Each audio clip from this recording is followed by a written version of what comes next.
All right. Let's set this up. Right there and that. Come on. Okay, perfect. Got it? Okay. Okay.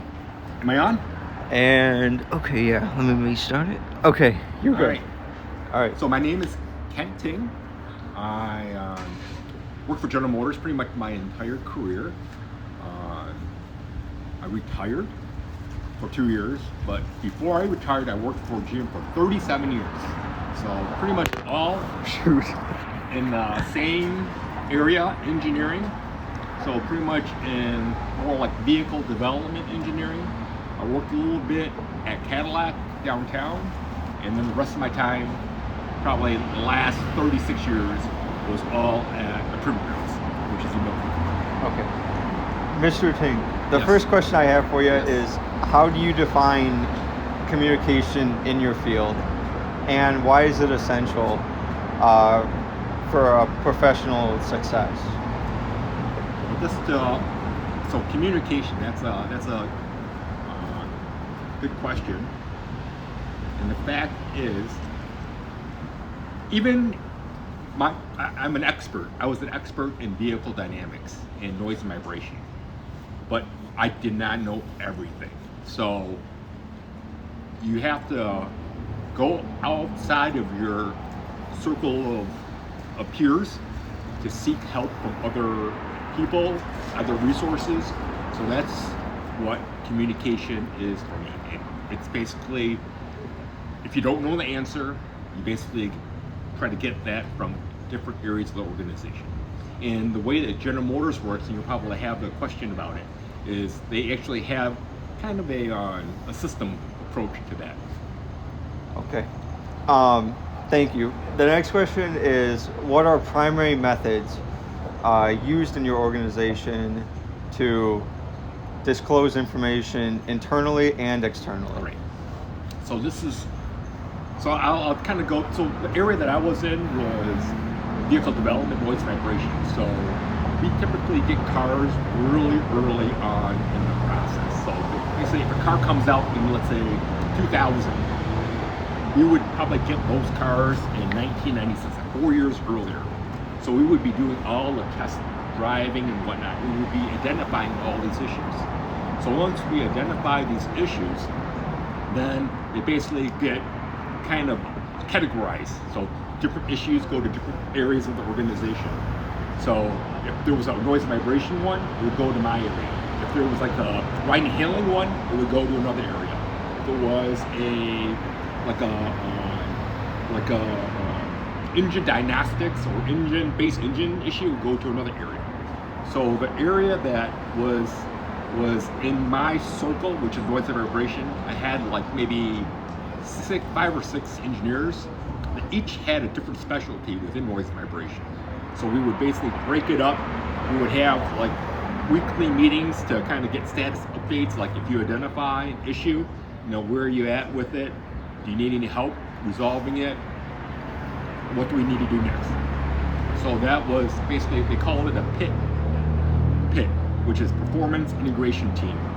And there was one for all these different areas that I'm talking about. Okay, thank you. What are some common causes of problems in internal and external communication that you've personally experienced in the workplace? Oh, that's a good question. So can you repeat that again? Okay, so what are some common problems that you see in internal and external communication in your workplace?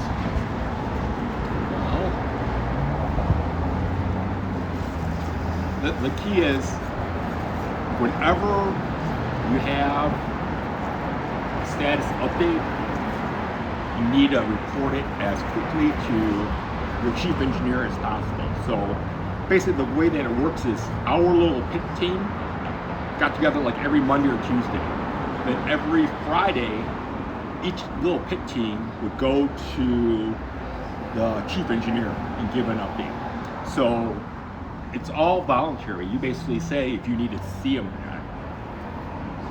it's better for you to always keep the chief engineer updated as much as possible versus having everything done and thinking that you need to have the answer before you see them. That typically does not go well, very well. So in order to be as seamless as possible, I would say to have an update at least as regular as you can. And so that's internal, the area that I worked in. External, since we didn't really deal too much with like customers, I really don't have very You never many dealt with experience. like dealerships, stuff like that. Like if a dealership said, "This vehicle is making a loud noise. Can we improve that in the next year Well, or so?" so I would get that secondhand. So there's these field engineers. So sometimes they have a noise vibration problem and they just can't solve it. So through the grapevine, through the chain of command, whatever that issue is, either a video or some description will be given to us, and then we would try to replicate that issue. But we seldom at Milford got to actually speak to the customer. We would always work with like the field service engineer or the service manager at the dealership. So Okay. Thank you. Last question. How do you define crisis communication, and what is the significance for it in your organization or field? So I've had many crisis meetings, if you will. So what I would say is, like a scenario that would bring a crisis moment is when you're launching a car. You have a certain deadline to meet a certain production date and to meet a certain validation date. And if you're not ready, basically, I've had meetings where you would meet once every 24 hours, and they would have these detailed meetings with the chief engineer and all the different people responsible for the problem at hand. And sometimes those critical meetings would be twice a day. You would meet in the morning to say what plans you have, what you're going to be doing, and then it goes to the night where you kind of sum it all up. So I've been in those. It's very stressful because they want to answer to how to resolve like a stopover issue. So that is my experience with critical meetings. Okay, a follow-up question is, would those crisis meetings be just you and then you would go off and tell your group that? No, or would it be would- the whole group goes into that meeting? Yeah, the whole group would be in the meeting. Okay, so So- there would be very little to no chance of there being a miscommunication at all.